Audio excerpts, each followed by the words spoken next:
So this is reminiscent or useful for two things.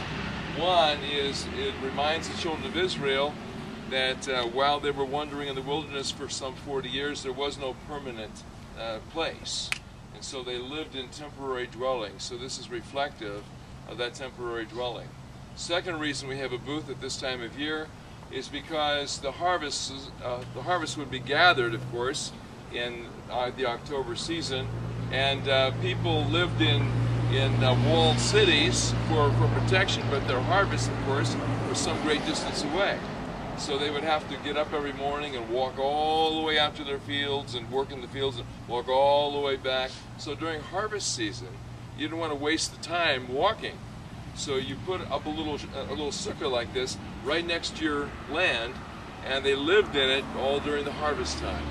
You'll notice that the rabbis, when they begin to speculate how the sukkah was to be constructed, said it cannot be too sturdy. So in spite of our nuts and bolts, it has to be perishable. If there's a strong wind that comes along, it's got to be able to fall down. It can only have 3 walls. It cannot have a 4th wall. The 4th wall has to be gone, or basically function as a door. You can put up some sort of a temporary wall covering just for a minimal amount of privacy to break the wind, but generally it has to be, again, very, very, what's the word, temporary, very weak.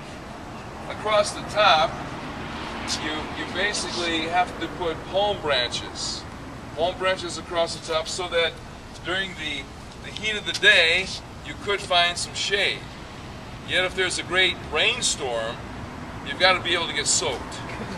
So it cannot just be, flat across wood that would protect you from the wet. You'd have to be in a position where you could get affected by the weather itself. Typically with the beginning of Sukkot, you have what's called a lulav and an etrog.